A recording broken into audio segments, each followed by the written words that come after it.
Hello everyone, welcome back to Coachify. आज हम discuss करने वाले हैं PGCL 2021 का जो रिसेंटली 13 अगस्त को पेपर हुआ है, उस पेपर का एप्टीट्यूड के 20 क्वेश्चंस को आज हम डिस्कस करने वाले हैं। ये सेशन आपके लिए काफ़ी ज़्यादा इंपॉर्टेंट होने वाला है। आप खुद जिन लोगों ने एग्ज़ाम दी होगी उन लोगों के लिए भी, और जिन लोगों ने नहीं दी होगी उन लोगों के लिए भी। जिन लोगों ने दी है वो लोग एनालाइज कर सकते हैं कि उनके कितने क्वेश्चंस करेक्ट है, कितने गलत हुए और किस तरह क्वेश्चंस को अटेम्प्ट करना चाहिए था। ये सारी बातें आप पता कर सकते हो। और जिन लोगों ने नहीं दिया होगा पेपर, जिन लोगों का आने वाला होगा पेपर, वो लोग ये देख सकते हो कि पेपर का पैटर्न कैसा था, कैसा लेवल था, इजी, डिफ़िकल्ट, मॉडरेट, किस कॉन्सेप्ट के बेसिस पे मैथ्स को पूछा गया था, कैसे क्वेश्चंस थे। ये सारी चीज़ें आप ये 20 क्वेश्चंस को देख के एनालाइज कर सकते हो। मैंने 20 क्वेश्चन को कम्प्लीटली अच्छे से एक्सप्लेन किया हुआ है, तो सेशन को कहीं पे भी स्किप नहीं करना है, पूरा एंड तक आपको देखना होगा, ताकि आपको सारे क्वेश्चंस के पीछे के कॉन्सेप्ट, कैसा क्वेश्चन पूछा गया था, किस तरह उसे अटेम्प्ट करना था, वो सारी बातें आपको पता चलेगी।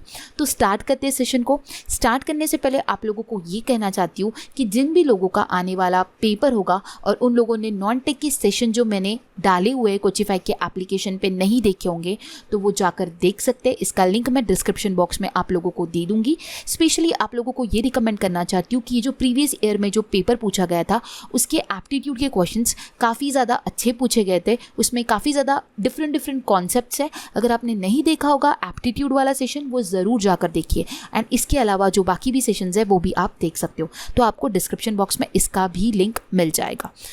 अब बात आती है टेक्निकल की, तो कुछ जो टेक्निकल के सेशंस है, अगर आपने नहीं देखे होंगे अगेन ये भी सेशंस, तो इसका भी आपको लिंक मिल जाएगा। इसका भी जो रिसेंटली पेपर हुआ टेक्निकल का, उसमें क्या क्या क्वेश्चन पूछे गए थे, सारे क्वेश्चंस को अच्छी तरीके से एक्सप्लेन किया हुआ है। अगर नहीं देखा होगा तो आप डिस्क्रिप्शन बॉक्स में लिंक है, उसमें जाके आप देख सकते हो। और ये सेशन शुरू करने से पहले आप लोगों को ये कहना चाहूँगी, मैंने पहले भी आप लोगों को, अगर आपने मेरे सेशंस देखे होंगे तो उसमें आप लोगों को मैंने बताया था कि आपको मैथ्स की मैराथन का सेशन बिफोर एग्ज़ाम देखकर जाओगे तो आपके लिए बेनिफिशियल होगा।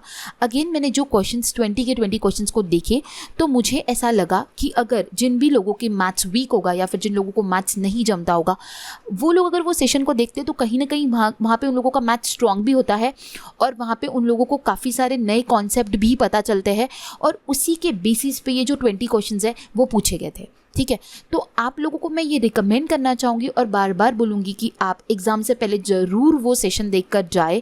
आप लोगों के पास अगर टाइम नहीं है अभी, तो आप उसका ई बुक भी परचेज़ कर सकते हो। ई बुक आपको कोचिफाई के एप्लीकेशन पे मिल जाएगा, आप वो परचेज़ करके देख सकते हो। अदरवाइज़ आप लोगों के पास 5 आवर्स है, तो आप वो सेशन को ज़रूर देखिए। अदरवाइज़ आप थोड़ा स्पीड बढ़ाकर भी आप वो वीडियो को देख सकते हो, क्योंकि वो काफ़ी ज़्यादा बेनिफिशियल है। उसमें जो फॉर्मूलेज है वो यूज़ होते हैं, फिर अगेन जो छोटे छोटे कॉन्सेप्ट्स है ना वो यूज़ होते हैं। इसलिए आप लोगों को मैं रिकमेंड करना चाहूँगी कि वो वीडियो ज़रूर जाकर देखिए। उसका भी लिंक आप डिस्क्रिप्शन बॉक्स में मिल जाएगा। तो स्टार्ट करते हैं सेशन को और देखते हैं आज का हमारा सबसे पहला क्वेश्चन। तो आज का हमारा सबसे पहला क्वेश्चन होगा 20, 30, 40 and 50 are 4 numbers. Which of the following is the greatest 4 digit number that can be divided by all 4 mention numbers.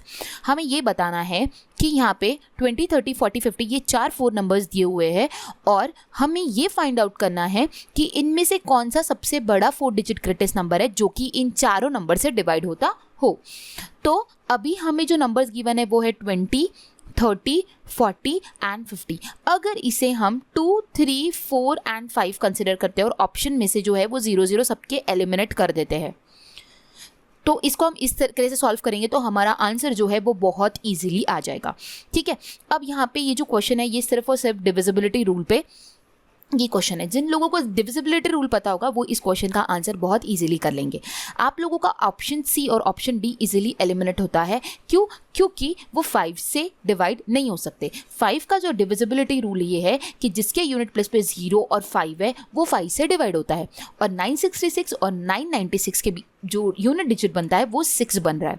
ठीक है, इसलिए वो 5 से डिवाइड होगा क्या? नहीं होगा। अगर आप 0 कंसिडर करके 50 से भी डिवाइड करोगे तो ये दोनों नंबर जो है 50 से भी डिवाइड नहीं होंगे। ठीक है, बट अभी मैंने आपको क्या बताया कि 5 से ये दोनों एलिमिनेट हो गए। अब अपने पास बचते कौन से ऑप्शन है? 960 और 900। अभी हमें ये देखना है कि ये दोनों नंबर फर्स्ट ऑफ ऑल ये 2, 3, 4, 5 से दोनों से डिवाइड होता है क्या। ठीक है, और इन दोनों में से जो बड़ा होगा वो इसका आंसर हो जाएगा।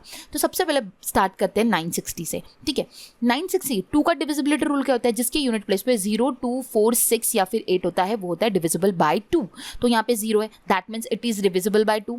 ठीक है, देन 3 पे आते हैं। 3 का क्या होता है, जिसकी सम, जिस भी नंबर की सम 3 के नंबर में आती हो वो होगा डिविजिबल बाय 3। ठीक है, सम कितनी हुई, 9 + 6 + 0 कितना हो जाएगा, 15 हो जाएगा। 15 is divisible by 3, yes, that means 960 is also divisible by 3। ठीक है, मतलब ये भी डिविजिबल बाय 3 हो गया। देन 960 को आप 4 से डिवाइड करते हो तो अगेन वो 4 से भी हो जाएगा, और 5 का मैंने आप लोगों को बता दिया 0 और 5।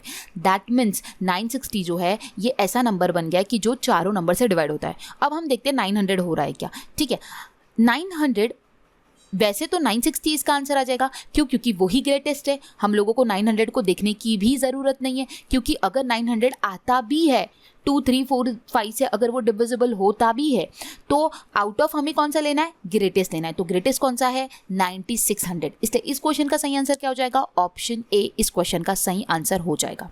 आई होप आप लोगों को समझ आया होगा। ये 0 के फॉर्म में था, इसलिए हम लोगों ने क्या किया कि सारे 0 को एलिमिनेट कर दिया। और हम लोगों को डिविजिबिलिटी रूल तो पता ही है, आप लोगों को मैंने रिकमेंड किया था, जिन लोगों ने मैथ्स की मैराथन एकदम स्टार्टिंग से देखी होंगी तो सबसे पहले मैंने उस सेशन में जो पढ़ा है वो है डिविजिबिलिटी रूल, और 11 तक के डिविजिबिलिटी रूल मैंने बताया। और जिन भी लोगों की एग्जाम बच्ची होंगी, जो भी लोग ये सेशन देख रहे होंगे, अगर उन्होंने नहीं देखा होगा तो प्लीज़ जाकर देखिए, क्योंकि आप देख सकते हो कि सबसे पहला जो क्वेश्चन पूछा गया था आप लोगों को वो डिविजिबिलिटी रूल से ही पूछा गया था। ठीक है, सो बढ़ते हैं आगे। नेक्स्ट क्वेश्चन होगा हमारा question number 2। A train is moving towards a pole and a stationary man. The speed of the train is 20 metre per second. The train crosses the pole at 12 o'clock and 5 minutes and crosses the man at 12.06. What is the distance between the pole and the man?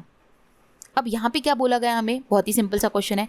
एक train जो है वो जा रही है move towards pole and stationary man. The speed of the train, train की speed कितनी दी हुई है हमें ट्रेन की जो स्पीड दी हुई है वो है 20 मीटर पर सेकेंड। ठीक है, और हमें जो टाइमिंग दिया गया था ट्रेन का, जो वो पोल को क्रॉस करती है और मैन को क्रॉस करती है, वो 2 टाइमिंग दिया हुआ था। ठीक है, देन उसके बाद हमें पूछा है कि वो जो डिस्टेंस है, what is the distance between man and pole, ये हमें फाइंड आउट करना है। तो फॉर्मूला क्या लगेगा हमारा, speed is equal to distance upon time, ये लगेगा। हमें स्पीड गिवन है, कितनी है हमारी स्पीड, 20 मीटर पर सेकेंड। ठीक है, 20 मीटर पर सेकंड ये हमारी स्पीड है। डिस्टेंस हमें क्या करना है, फाइंड आउट करना है, और टाइम कितना दिया हुआ है, इन दोनों का हमें डिफरेंस लेना होगा। तो अगर हम डिफरेंस लेते हैं तो कितना आएगा, 1 मिनट आ जाएगा डिफरेंस। ठीक है, क्योंकि जब ट्रेन पोल से उस मैन को क्रॉस करती है तो उन दोनों के बीच का टाइमिंग कितना हो रहा है, 1 मिनट का हो रहा है। 1 मिनट हो रहा है, और हमारा मीटर पर सेकेंड में क्वेश्चन है तो हम इसको सेकेंड में कन्वर्ट कर देंगे। तो 1 मिनट इज इक्वल टू कितना होता है, 60 सेकेंड होता है। कितना होता है, 60 सेकेंड। तो हम यहाँ पे क्या लिखेंगे, 60 सेकेंड।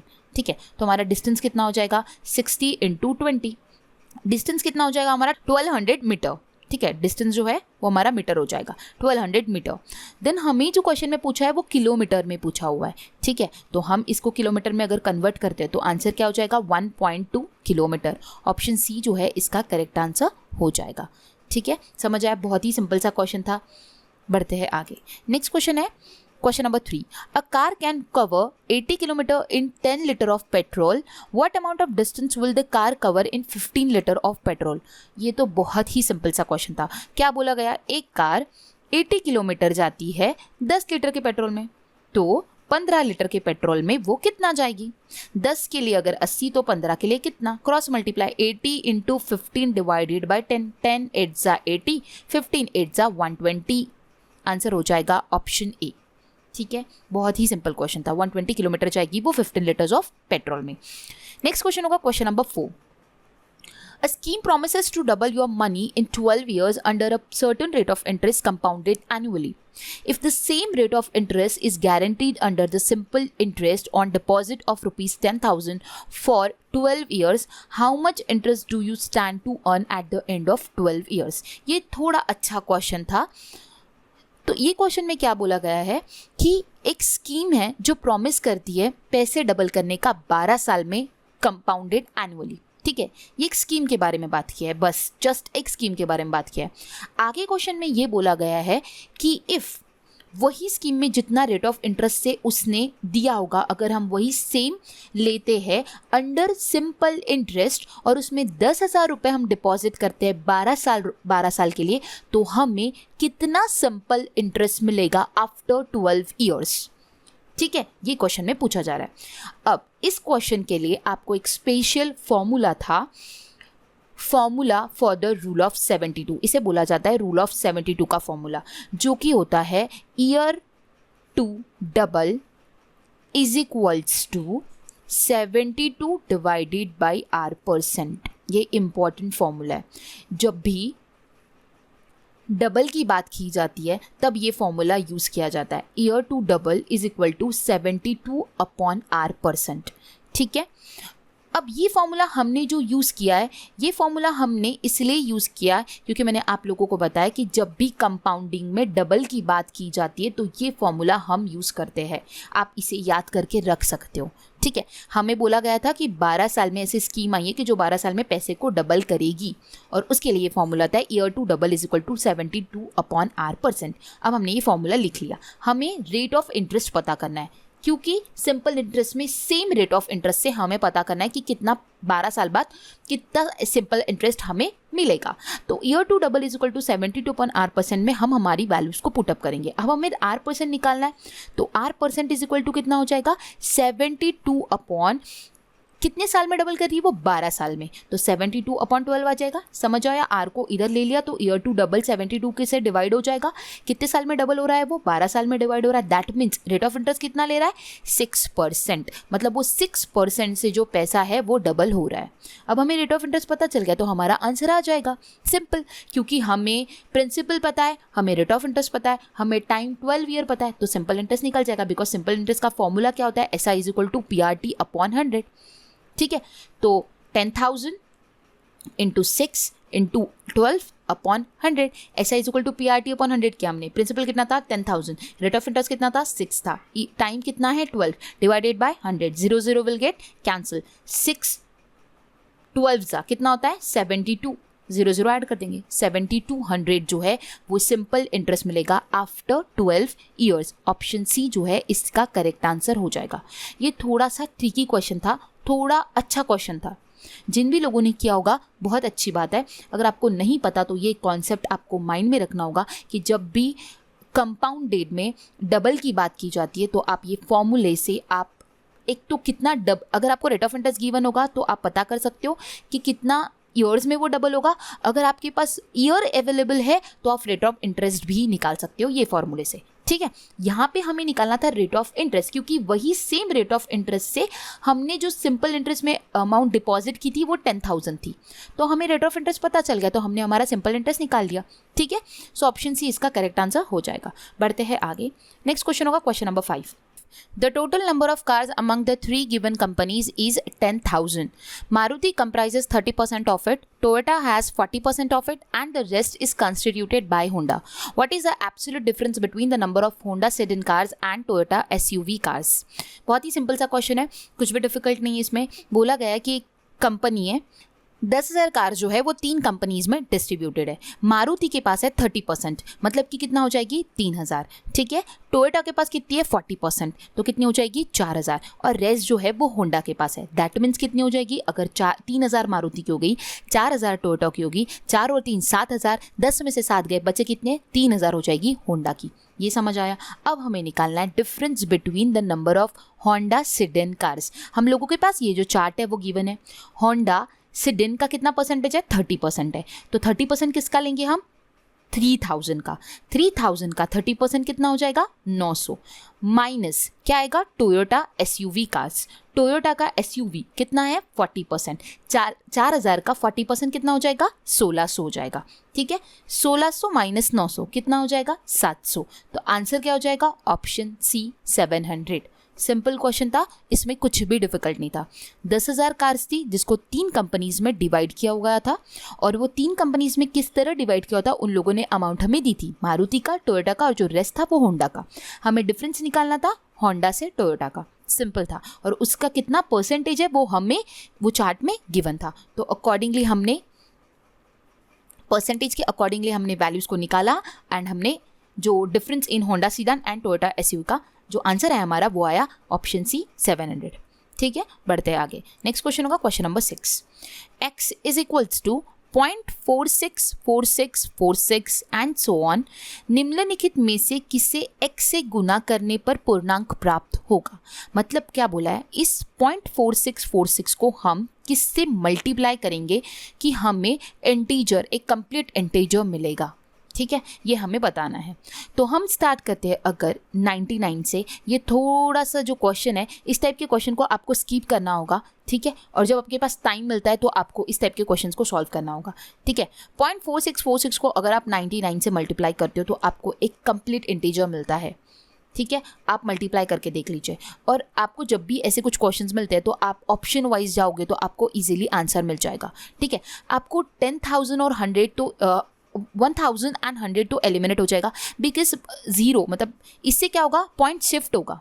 ठीक है, पॉइंट कंप्लीट आपका इंटीजर जो है वो नहीं बनेगा, ना सी से बनेगा ना डी से बनेगा। तो आपके पास जो ऑप्शन अवेलेबल है ऑप्शन ए और बी है, और आप ए से स्टार्ट करते हो। अगर आप 99 से मल्टीप्लाई करते हो तो आपको एक कंप्लीट इंटीजर मिल जाएगा और वही इस क्वेश्चन का सही आंसर हो जाएगा। जब ये ऐसे कुछ ट्रिकी क्वेश्चंस आते हैं तो आप लोगों को सबसे पहले ये देखना है कि ऑप्शंस को मैं एलिमिनेट किस तरह करूँ। ऑप्शंस अगर एलिमिनेट हो जाते तो बचे हुए 2 ऑप्शंस में से हम इजीली आंसर को फाइंड आउट कर सकते हैं। ठीक है, तो 2 ऑप्शंस थे, ऑप्शन ए से स्टार्ट किया, मल्टीप्लाई करके देख लीजिए, आपको आंसर मिल जाएगा। कंप्लीट इंटीजर आपको बाय मल्टीप्लाई 99 से अगर आप करते हो तो आपको एक कंप्लीट इंटीजर मिल जाएगा। ठीक है, so option A correct answer हो जाएगा इस क्वेश्चन का। बढ़ते हैं आगे। नेक्स्ट क्वेश्चन होगा question number 7। 2 number x and y are in the ratio 2:3। ठीक है, रेशियो कभी भी आधा अधूरा होता है तो उसको x लगा देंगे। If 5 is added to x, 5 added कर दिया x को, and 10 is added to y, जो रेशियो बना वो फाइनली बना बिकम्स 9/16। ठीक है, which among the following can be possible value of x। x की वैल्यू फाइंड आउट करना है। सिंपल क्वेश्चन था। 2 नंबर्स थे x और y, जिनका रेशियो दिया था 2:3। रेशियो कभी भी आधा अधूरा होता है तो उसे x लगा दिया, 2x/3x हो गया। प्लस हमें क्या बोला था, x को 5 ऐड करो और y को 10 ऐड करो। हमने ऐड कर दिया तो हमें रेशियो क्या मिला, 9:16 का मिला। अब x की वैल्यू फाइंड आउट करना है। क्या करेंगे, क्रॉस मल्टीप्लिकेशन करेंगे। 16 2 सा कितना होता है 32, प्लस 16 5 सा 80 इज इक्वल्स टू 9 3 सा 27x प्लस 90। समझ आया। अब करेंगे 32x माइनस 27x कितना होता है 5x is equals to 90 minus 80 कितना हो जाएगा 10 हो जाएगा। x की वैल्यू कितनी आ जाएगी हमारी 2 आ जाएगी। अब मैंने x की वैल्यू जो है वो हमारी 2 आई, बट मैंने आप लोगों को क्या बोला था 2x जो है वो हमारा क्या है कंप्लीट है। ठीक है, हमारा जो अब यहाँ पे हमारा x का वैल्यू कितना है 2x है, क्योंकि हमने 2 नंबर को कंसिडर किया था x और y। x क्या था हमारा 2x था और y क्या था हमारा 3x था। ये समझ आया आप लोगों को। ठीक है, तो यहाँ पे जो x का वैल्यू है वो हमारा 2x है, इसलिए ये जो x की वैल्यू 2 आती है इसको हमें 2 से मल्टीप्लाई करना होगा और वही इसका आंसर होगा ऑप्शन बी। बहुत से स्टूडेंट्स ने यहाँ पे जो आंसर मार्क किया होगा वो 2 किया होगा और वहीं पे उन लोगों ने गलत कर दिया। यहाँ पे ये क्वेश्चन में ये एक छोटी सी ट्रिक थी कि उन्होंने पहले ही बोला था कि कंसिडर 2 नंबर्स x और y।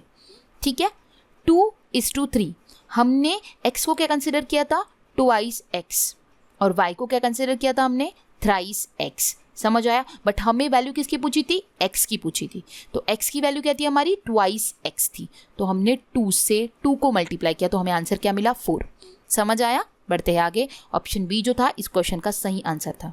तो आपको ये छोटी छोटी सी चीज़ें, अगर आप एग्जाम से जाने से पहले ये वीडियो देखकर जा रहे हो तो ये छोटी छोटी चीज़ें आपको ध्यान में रखनी होगी।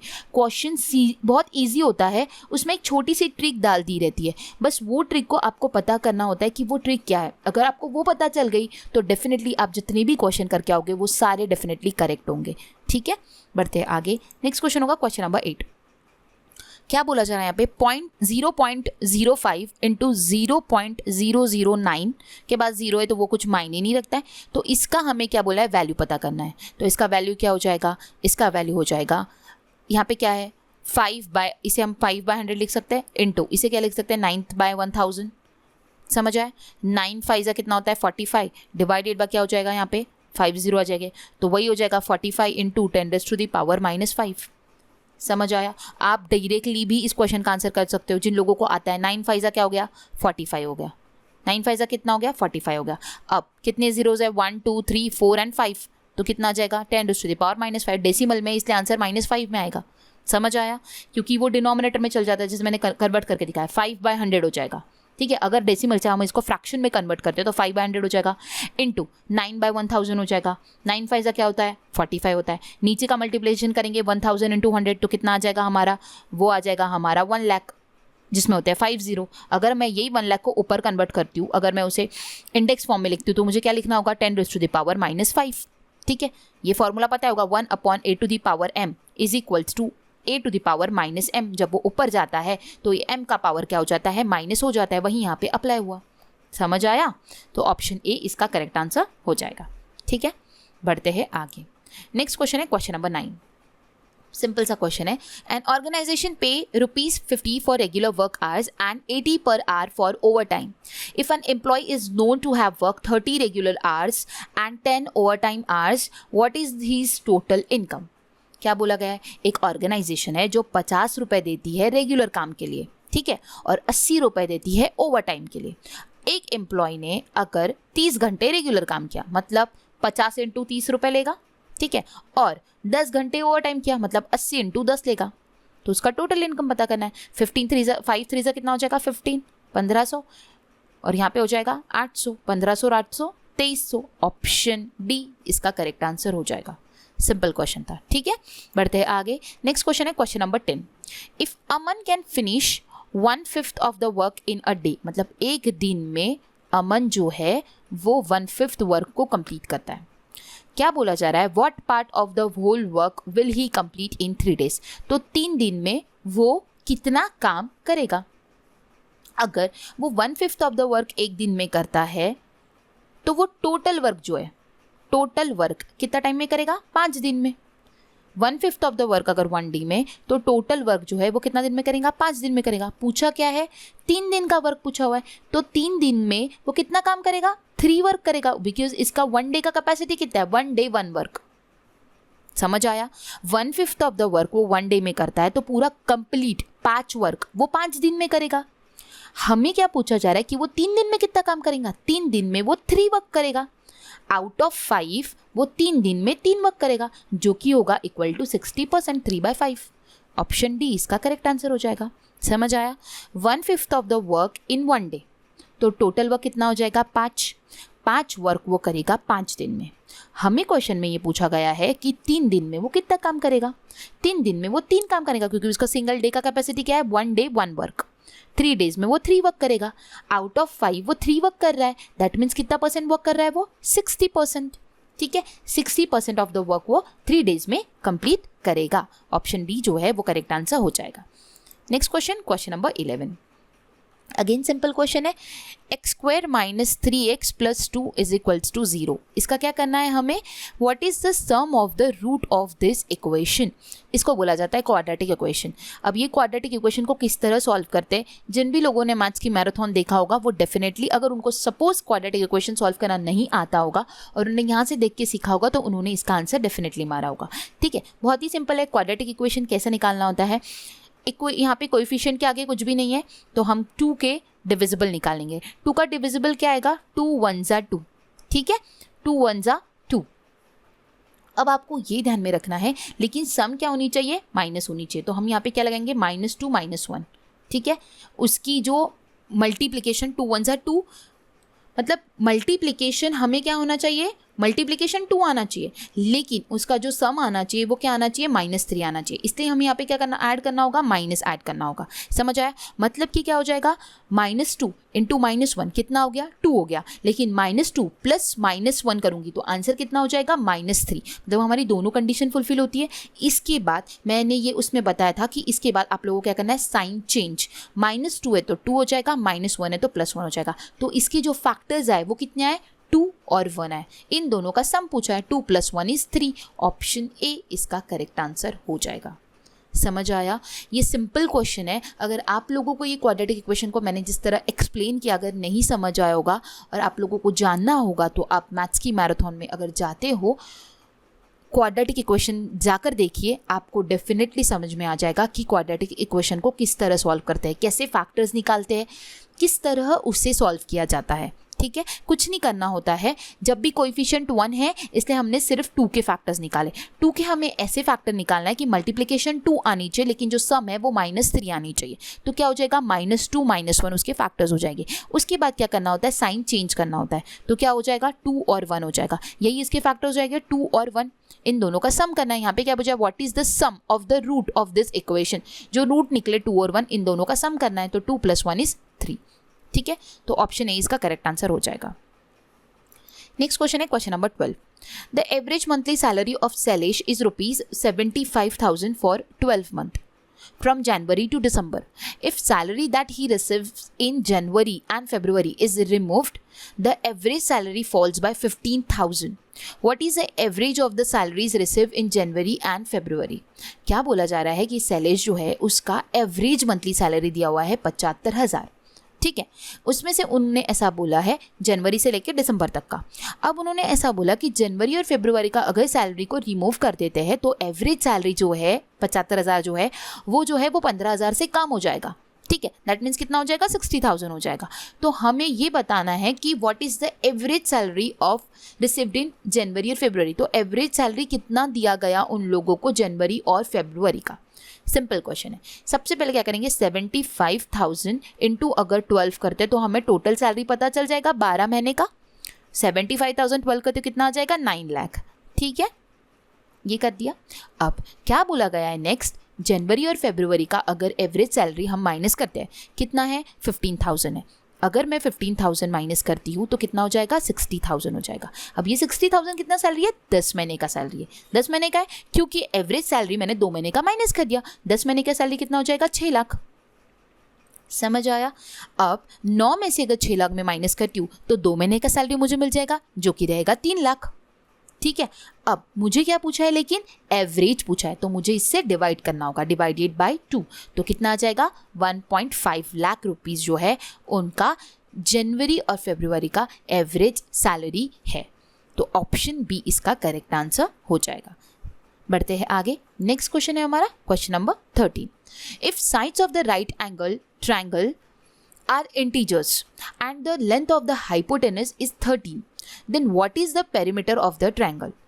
अब ये क्वेश्चन ऐसा था कि इस क्वेश्चन में जब भी हम कुछ मेंसुरेशन के क्वेश्चंस करते हैं तो ऐसा होता है, हमें फॉर्मूला गिवन होता है, 3 वैल्यूज होती है, उसमें से एटलीस्ट हमें 2 वैल्यू पता होती है तो हम 3rd वैल्यू को पता कर सकते हैं। बट इस क्वेश्चन में ऐसा था कि हमें सिंगल वैल्यू दी हुई है।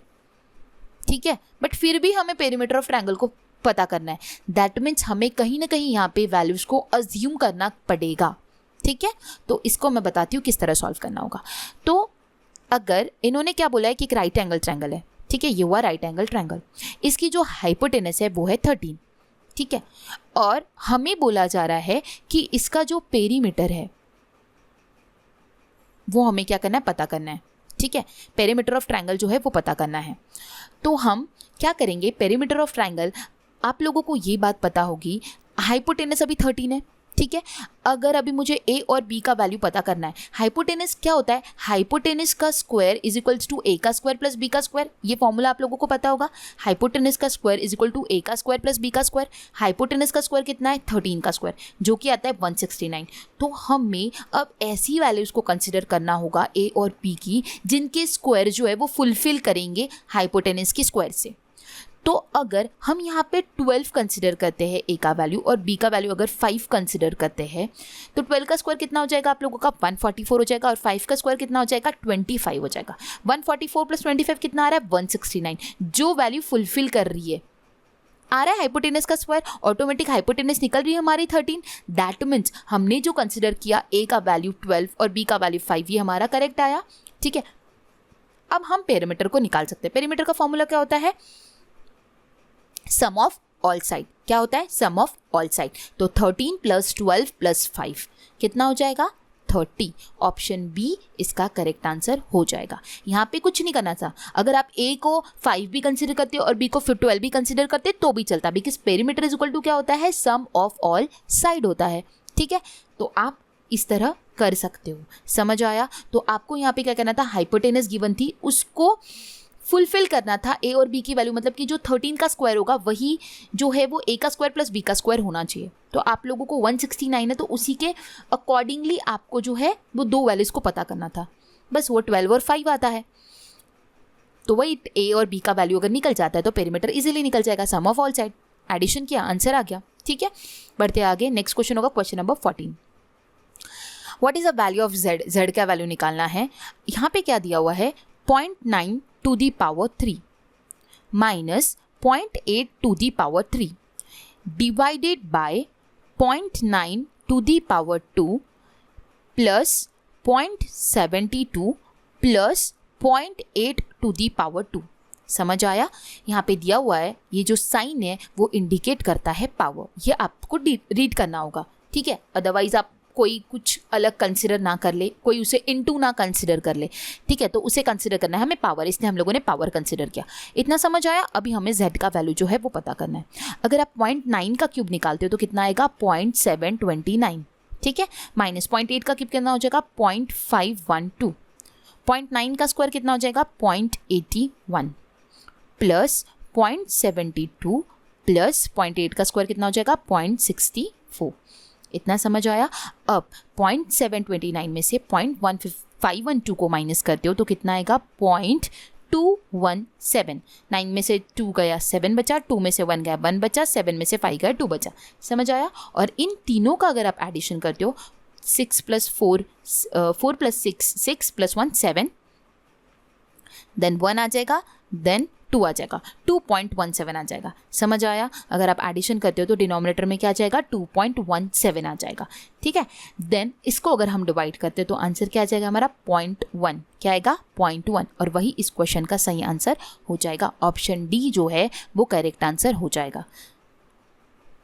तो ये एक सिंप्लीफिकेशन बेस्ड प्रॉब्लम था और इसमें थोड़ा डेसिमल देके आप लोगों को ट्रिकी बना दिया था, बट ज़्यादा कुछ ट्रिकी नहीं था। अगर आप लोगों को क्यूब पता है तो आपको वैल्यूज पुटअप करनी थी और आपको प्लस माइनस करना था, बाकी तो सिंपल था। ठीक है, बढ़ते आगे। नेक्स्ट क्वेश्चन होगा question number 15। If a certain amount of money yield ₹1250 interest under simple interest eight 5% interest in 2 years, what is the amount? अब यहाँ पे क्या पता करना है, हमें अमाउंट को पता करना है। यहाँ पे इन्होंने क्या बोला है कि जो सिंपल इंटरेस्ट है हमारा वो है 1250।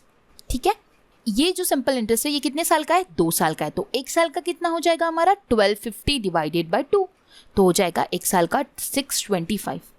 अब हमें क्या बोला गया है कि ये जो 1 साल का जो रेट ऑफ इंटरेस्ट है वो कितना है, 5% के बराबर। ठीक है, तो हमें अमाउंट कितना है, 100% इज इक्वल्स टू व्हाट?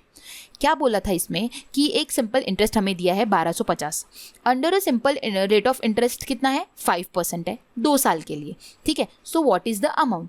सो 1250 की जो अमाउंट है वो 5% के रेट ऑफ इंटरेस्ट से 2 साल के लिए अगर है तो उसका अमाउंट हमें निकालना है। तो 1250 अगर 2 साल का रेट ऑफ सिंपल इंटरेस्ट है तो 1 साल का कितना हो जाएगा, 625। तो 625 जो सिंपल इंटरेस्ट है वो 5% के बराबर है। तो अमाउंट कितनी होती है, always 100%। So 100% is equals to what? तो हम क्या किए, 625 इंटू 100 डिवाइडेड बाई 5। 5 से 625 को डिवाइड करोगे तो कितना आएगा, 125। आंसर कितना हो जाएगा, 12,500।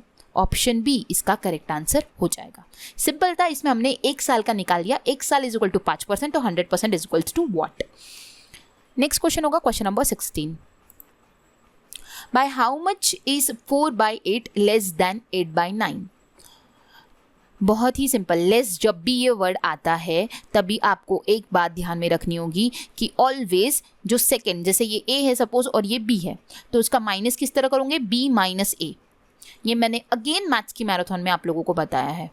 अगर आपने मैथ्स की मैराथन देखी होगी तो उसी के बेसिस पे काफ़ी सारे क्वेश्चन थे। मैंने आपको यही चीज़ बोलना चाहूँगी, वो एक ऐसा वीडियो है कि जो आपके बेसिक कॉन्सेप्ट को क्लियर करता है और उस बेसिक कॉन्सेप्ट के बेसिस पे ही क्वेश्चंस पूछे जाते हैं, चाहे आप कोई भी एग्ज़ाम ले लो मैथ्स से रिलेटेड।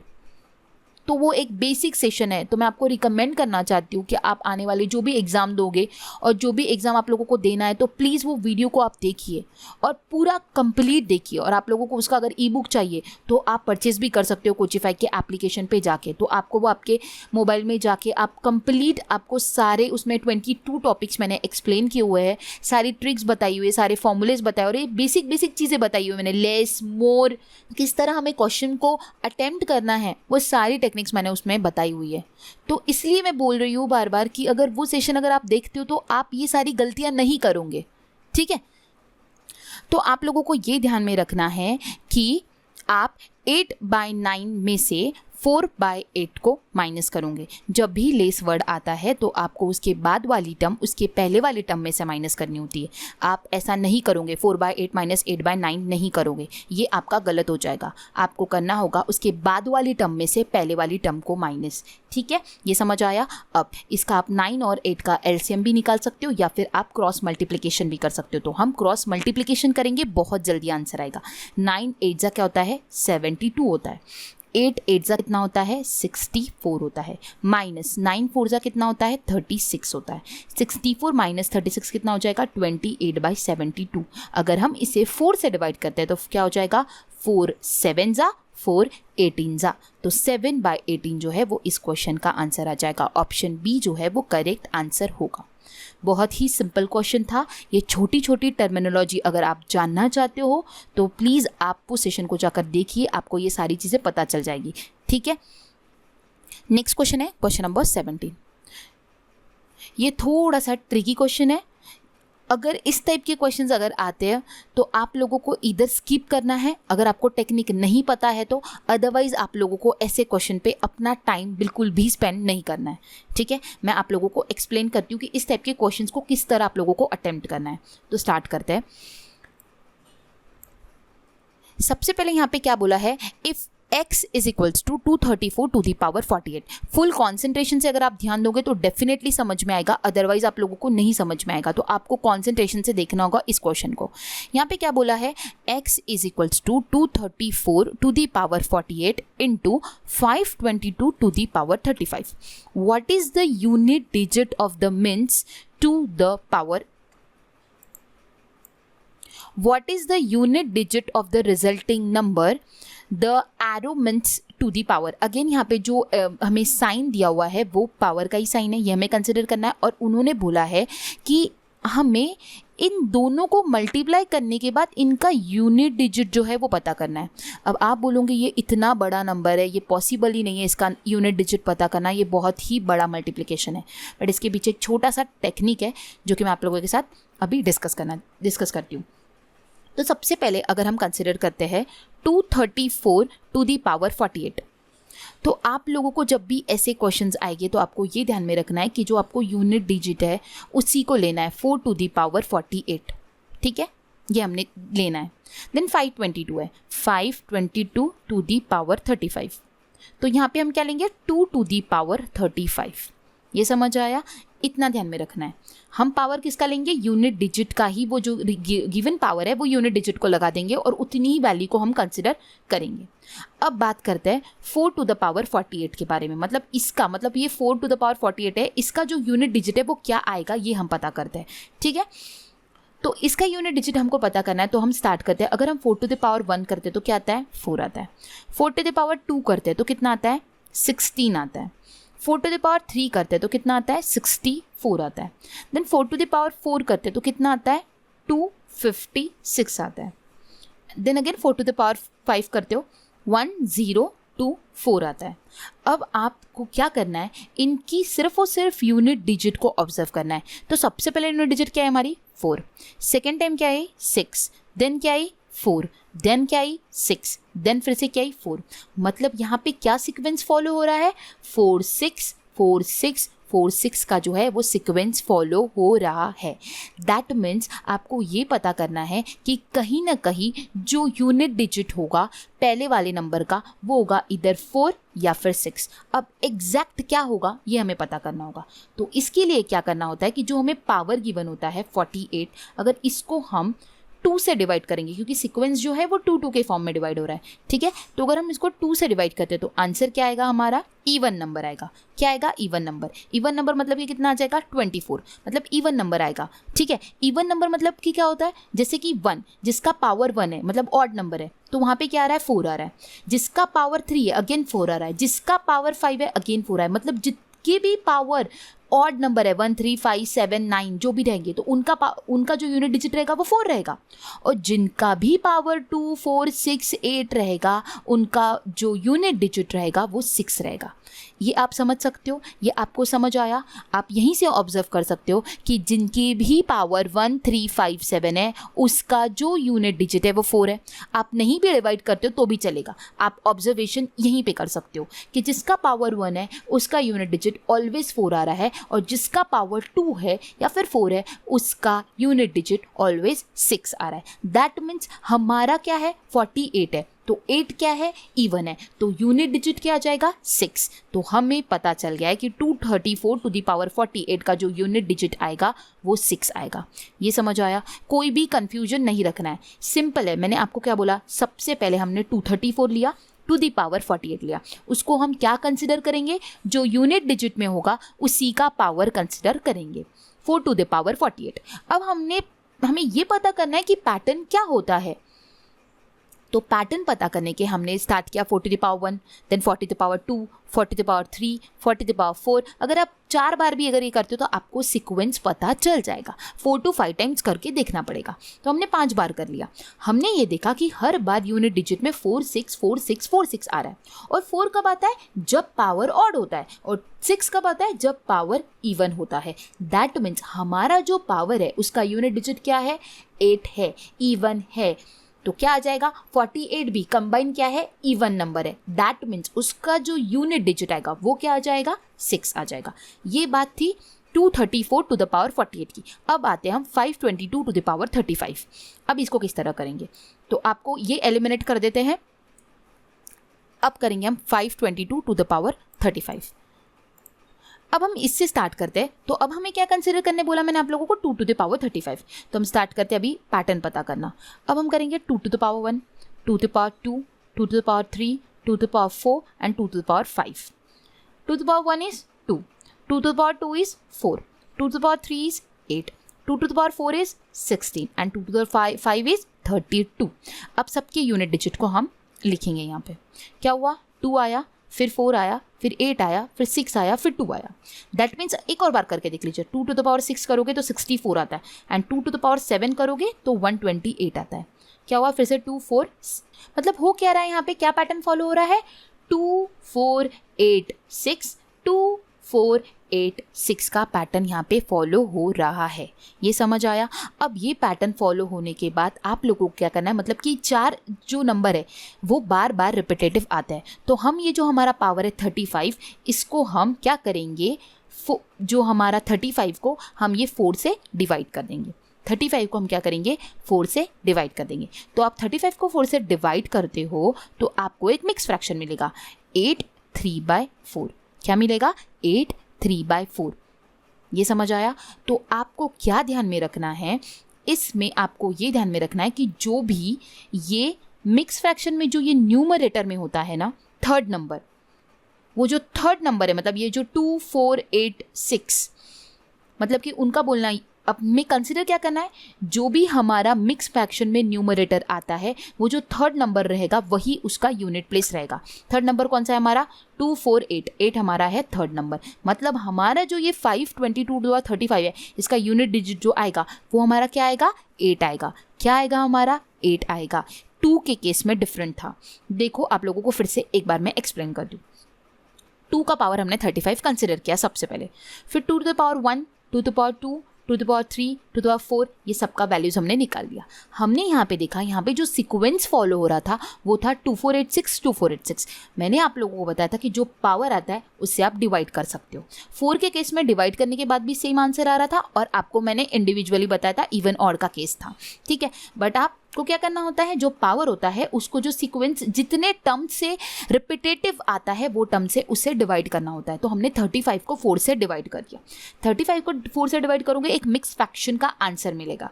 मिक्स फ्रैक्शन का आंसर मिलने के बाद जो भी न्यूमरेटर की अमाउंट होगी उतना नंबर का जो नंबर रहेगा वो हमें कंसिडर करना है। न्यूमरेटर में 3 है तो तीसरा नंबर कौन सा है हमारा, 8 है। 2, 4 और 8, 1, 2 एंड 3, तो तीसरा हमारा 8 है, तो 8 रहेगा 2 to the power 35 की यूनिट वैल्यू। समझ आया। अब हमारा सबसे पहले का यूनिट वैल्यू कितना आया था, 6, और सेकेंड वाले का यूनिट वैल्यू कितना आया था हमारा 8।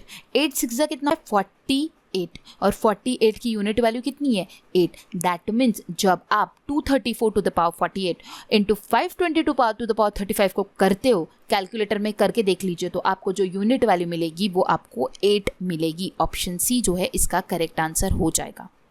ये क्वेश्चन थोड़ा सा ट्रिकी था। जिन लोगों को ये सारी टेक्निक्स पता है उन लोगों के लिए ये इजी था, उन लोगों ने कर भी लिया होगा अटेम्प्ट, बट जिन लोगों को नहीं पता वो लोग इस क्वेश्चन को नहीं सॉल्व कर सकते। लेकिन आप लोगों के साथ मैंने शेयर किया ये टेक्निक। अगर आने वाले कोई एग्जाम में आप लोगों को इस टाइप का क्वेश्चन दिखता है तो डेफिनेटली आप इसे अटेम्प्ट कर सकते हो। सिंपल क्वेश्चन था, आप लोगों को यूनिट डिजिट कंसिडर करना है गिवन पावर्स के साथ, एंड फिर उसके पावर्स के पैटर्न्स पता करना है। पैटर्न पता करने के बाद वो कितने बार में रिपीटेटिव आते हैं वो गिवन पावर से उसको डिवाइड करना है। ठीक है, 4 के केस में ऐसा था, इवन ऑड वाला था, तो हमने इवन नंबर 6 जो है वो हमारा इवन था, और 6 इवन के लिए 6 ही रिपीट हो रहा था तो हमने 6 कंसिडर कर लिया। और 2 के केस में ऐसा था, 35 आया, उसको 4 से डिवाइड किया, फिर मिक्स फ्रैक्शन मिला और उसका जो न्यूमरेटर था वो 3 था, तो थर्ड जो नंबर था वो 8, वो हमें कंसिडर करना था, और उसको फिर मल्टीप्लाई किया, तो मतलब 8 और 6 को जब हमने मल्टीप्लाई किया तो आया 48, और 48 का जो यूनिट प्लेस वैल्यू है वो है 8, तो वही इस क्वेश्चन का सही आंसर होगा। तो ऑप्शन सी जो है इसका करेक्ट आंसर जो होगा। तो इस टाइप के क्वेश्चन को मैं तो स्पेशली आप लोगों को ये बोलना चाहूँगी कि अगर आपको टाइम लग रहा है, बहुत टाइम टेकिंग है, तो इस टाइप के क्वेश्चन को आप डेफिनेटली स्किप कर सकते हो, और इसको छोड़ दिया तो ऐसे कुछ क्वेश्चन को अटेम्प्ट कर लीजिए जो आपको ईजिली आप कर सको, और आप क्वेश्चन के आंसर से आप वहाँ पे मार्क्स गेन कर सको। आपको आपके पेपर में इस तरह के क्वेश्चन नहीं पिकअप करने हैं कि जो क्वेश्चन को आप अटेम्प्ट तो कर रहे हो बट आपको पता नहीं उसका आंसर आपको आएगा या फिर नहीं भी आएगा, फिर टाइम स्पेंड हो जाता है, कभी कभार हमारा आंसर भी नहीं आता है, टाइम भी बर्बाद हो जाता है, तो उसमें कोई सेंस नहीं है। तो आप लोगों को इस तरीके के क्वेश्चन अटेम्प्ट करने हैं जिसको पता है कि आप 100% आंसर मार्क कर पाओगे, और वो भी एक्यूरेट। तो आपको ये बात ध्यान में रखनी है जब भी आप कोई भी एग्जामिनेशन पे जाकर वहाँ पर बैठते हो, तो कि हम उसी क्वेश्चन को उठाएंगे जिसका आंसर हमें एक्यूरेट 100% आता हो, और उसको अगर हमने हाथ में लिया तो डेफिनेटली हम उसको आंसर कर पाएंगे। ऐसे क्वेश्चंस को प्लीज़ पिकअप मत कीजिए। कब कीजिए, जब आपके पास टाइम बचता है। ठीक है, तो बढ़ते हैं आगे। नेक्स्ट क्वेश्चन होगा question number 18। If A and B are the two smallest positive prime number, then what is the difference between LCM and HCF? क्या बोला गया कि 2 smallest prime number लेना है पॉजिटिव, तो क्या हो जाएगा, स्मॉलेस्ट है 2 और 3, ये 2 पॉजिटिव स्मॉलेस्ट प्राइम नंबर है, ये A हो गया, ये B हो गया। तो हमें क्या पूछा है, LCM और HCF का डिफरेंस पूछा हुआ है। LCM क्या होता है, 2 और 3 का LCM कितना निकलेगा, 6 निकलेगा, और HCF कितना निकलेगा, 1। HCF क्या होता है, हाईएस्ट कॉमन फैक्टर। 2 के मल्टीपल कितना होता है, 2 1 जा 2, और 3 का मल्टीपल कितना होता है, 3 1 जा 3, दोनों में कॉमन क्या है, 1 है, तो 1 क्या हो जाएगा, HCF। HCF में सिर्फ कॉमन लिया जाता है और LCM में कॉमन इनटू अनकॉमन किया जाता है। ठीक है, ये डिफरेंस होता है बिटवीन LCM एंड HCF। ये भी सारे कॉन्सेप्ट आपको वहाँ पर मैथ्स की मैराथन में मिल जाएंगे, और फ्रैक्शंस के भी अगर आपको पूछे जाते हैं तो वो भी मैंने वहाँ पे एक्सप्लेन किया हुआ है। तो क्या बोला है यहाँ पे, हमें डिफरेंस बताना था LCM और HCF का। हमारा LCM कितना निकला, 6 निकला, HCF कितना निकला, 1, तो दोनों का डिफरेंस कितना हो जाएगा, 6 - 1 इज 5। ऑप्शन बी इसका करेक्ट आंसर हो जाएगा। नेक्स्ट क्वेश्चन है question number 19। If the roots of the quadratic equation x² + px + q = 0 are 2 and 4, what is the sum of p and q? क्या बोला गया है कि ये एक हमारे पास क्वाड्रेटिक इक्वेशन गिवन है, इसके जो रूट्स है मतलब कि फाइनल रूट्स जो निकले वो निकले 2 and 4। ठीक है, क्वाड्रेटिक इक्वेशन जिस तरह मैंने एक्सप्लेन किया हुआ है वो ऐसा होता है कि जब हम रूट्स जो फाइनल रूट्स निकलते हैं उससे पहले हम साइन चेंज करते हैं, मतलब कहीं ना कहीं जो पहले एक्चुअल रूट निकले होंगे वो होंगे -2 and -4। ये समझ आया आप लोगों को? आपको ये ध्यान में रखना है कि जब भी हम कोई इक्वेशन के रूट्स निकालते हैं, सपोज वो इक्वेशन इससे पहले मैंने आप लोगों को बताया था x² + 3x + 2, तो हमने यहाँ पे क्या किया था, 2 के हमें रूट्स निकालने थे। 2 के रूट्स हमने क्या निकाला था, 2 1 जा 2, ठीक है। बट आपको मैंने क्या बोला था, 2 1 जा 2 के रूट्स निकालने के बाद हमें क्या करना होता है, साइन चेंज। क्या करना होता है, साइन चेंज। 2 का क्या हो जाएगा, -2 हो जाएगा, और 1 का क्या हो जाएगा, -1 हो जाएगा। और ये हमारे क्या होते हैं, फाइनल, ये जो होते हैं हमारे, ये क्या होते हैं, हमारे एक्चुअल रूट होते हैं सबसे पहले निकले हुए। साइन चेंज किया तो हमारा क्या आ गया, -2 और -1। अब आप लोगों को ये जो पहले जो अपने हमने फैक्टर निकाले थे, फिर हमने उसका साइन चेंज किया, फिर -2 और -1 आ गया, तो ये हमारा क्या हो गया, फाइनल रूट्स निकल गए। और उसके पहले जो एक्चुअल थे वो क्या थे, हमारे 2 और 1। समझ आया। तो हमें यहाँ पे क्या है, फाइनल रूट दिया हुआ है 2 और 4, तो एक्चुअल क्या होंगे, -2 और -4। समझ आया। अब ये जो p का वैल्यू होता है, ये क्या होता है, इन दोनों का एडिशन। -2 और -4 करते तो कितना आ जाएगा, -6। तो p का वैल्यू क्या हो जाएगा आप लोगों का, -6 हो जाएगा। और q क्या होता है, इन दोनों का मल्टीप्लिकेशन। -2 इंटू -4 अगर करते हैं तो q कितना हो जाएगा, 8 हो जाएगा। ठीक है। तो p क्या होता है, जो भी हम रूट्स निकालते हैं उसका एडिशन होता है, और q क्या होता है, जो भी रूट्स हम निकालते हैं उसका मल्टीप्लिकेशन होता है। ये बात आपको ध्यान में रखनी होगी। हमें 2 और 4 रूट्स दिए हुए थे, उसका साइन चेंज होगा। साइन चेंज होगा तो उसके एक्चुअल रूट हमें पता चलेंगे, -2 एंड -4। इन दोनों का जब हम एडिशन करेंगे तो हमें p की वैल्यू पता चलेगी, जो कि होंगी -6। एंड इन दोनों का जब हम मल्टीप्लिकेशन करेंगे तो हमें q की वैल्यू पता चलेंगी, जो कि बन जाएंगी 8। समझ आया। अब हमें क्वेश्चन में क्या पूछा है, what is the sum of p and q। इन दोनों की सम क्या होगी, 8 + -6 अगर आप करते हो तो आंसर क्या मिलेगा आपको, 2। ऑप्शन बी इसका करेक्ट आंसर हो जाएगा। अगर आपको क्वाड्रेटिक इक्वेशन जो कुछ समझ नहीं आ रहा होगा, कॉन्सेप्ट नहीं क्लियर हुए होंगे, तो आप एक बार अगेन मैं आपको बोलना चाहूँगी, आप मैथ्स की मैराथन में क्वाड्रेटिक इक्वेशन को देख लीजिए तो आपके कॉन्सेप्ट पूरे क्लियर हो जाएंगे। ठीक है, बहुत ही सिंपल क्वेश्चन था ये। सो आंसर था हमारा ऑप्शन बी, 2। नेक्स्ट क्वेश्चन होगा हमारा last question, question number 20। A shopkeeper has 5 dozen of apples. On selling 12 apple for ₹600, he incurs a loss equivalent to the cost price of 2 apples. At what price should he mark the remaining 4 dozen of apples so that even after giving a discount of 20%, he would have an overall gain of 10%? अब ये थोड़ा सा tricky question है but simple है, हम इसे solve करते हैं। यहाँ पे बोला गया है कि शॉपकीपर के पास जो है वो 5 डजन एप्पल है। ठीक है, वो 12 एप्पल्स को बेचता है 600 रुपये में, जिसका उसे जो लॉस होता है वो equivalent to the cost price of 2 apples होता है। तो अब हम यहाँ पे ये कंसिडर करते हैं कि मतलब वो 600 रुपये में अगर 12 एप्पल को बेचता है, लेकिन जो 2 एप्पल का जो लॉस उसे होता है, 2 एप्पल के जो कॉस्ट प्राइस का जो उसे लॉस होता है, वो अगर हम नहीं कंसिडर करते हैं तो क्या हो जाएगा, 10। मतलब उसने 600 में 10 एप्पल्स को बेचा है तो उसका कॉस्ट प्राइस कितना हो जाएगा, 60 रुपीज़ पर एप्पल। ये समझ आया, ये हो गया उसका कॉस्ट प्राइस, क्योंकि 2 एप्पल का तो उसे लॉस हो गया ना, तो वो उसका कॉस्ट प्राइस कितना हो जाएगा, 60 रुपीज़ पर एप्पल। ठीक है, अब हम बात करते हैं ओवरऑल की। ओवरऑल उसे कितने बेचना है, 5 डजन एप्पल बेचना है, जिस पे उसको 10% का प्रॉफिट होना चाहिए 20% डिस्काउंट देने के बाद में। ठीक है, जिसमें से वो 600 के बेच चुका है। बट अब हम बात करते हैं कि अगर 5 डजन एप्पल में कितने एप्पल आते हैं, 60 एप्पल आते हैं, तो 60 रुपीज़ इंटू 60 एप्पल्स, ये रहेगी टोटल कॉस्ट प्राइस, जो कि हो जाएंगे हमारी 3600। ये होगी हमारी कॉस्ट प्राइस। मतलब कि 3600 जो हो गई वो 60 एप्पल की कॉस्ट प्राइस है, लेकिन इस पर उसको क्या हुआ है कि 10% का प्रॉफिट हुआ है, तो वो प्रॉफिट हम ऐड कर देंगे। 360 अगर हम इसमें ऐड करते हैं तो कितना आ जाएगा, 3960। कितना आ जाएगा, 3960 हो जाएगा। बट इसमें से उसने क्या किया कि 600 रुपये के जो एप्पल है वो ऑलरेडी बेच चुका है, तो कितना बचेगा अभी, 3360 इतना बचा है। अब ये जो वैल्यू आ गई है हमारी, ये क्या है, ये वैल्यू है हमारी विद प्रॉफिट वाली वैल्यू, जो कि उसको 48 एप्पल्स को बेचने वाली वैल्यू है। ठीक है, तो क्या है, इस ये विद इंक्लूडेड प्रॉफिट है, लेकिन ये जो 3360 में उसने बेचा होगा इसके ऊपर उसने डिस्काउंट दिया है 20% का, तो दैट मीन्स ये जो वैल्यू होगी ये 80% की वैल्यू होगी। ये 80% की वैल्यू होगी, क्योंकि उसने जो बेचा अभी वो 3360 में जो बचे हुए 48 एप्पल्स को देगा, बचे हुए 48 एप्पल्स को वो देगा, बट वो कब देगा, 20% डिस्काउंट देने के बाद ही वो बेचेगा ना। तो 20% डिस्काउंट देगा मतलब वो 80% में बेचेगा। तो 80% की वैल्यू अगर 3360 है तो 100% की कितना, ये हमें फाइंड आउट करना है। तो 100 इंटू 3360 डिवाइडेड बाई 80, 0 से 0 कैंसिल, 8 42 आ जाएगा 336, तो आंसर हो जाएगा 4200। सो यहाँ पे हो जाएगा कि ये जो प्राइस होगा ये 4 डजन ऑफ एप्पल्स का वैल्यू हो जाएगा, मतलब ये 48 एप्पल्स का वैल्यू हो जाएगा, मतलब जिस पे उसने 20% का डिस्काउंट दिया और उसको 10% का प्रॉफिट भी हुआ।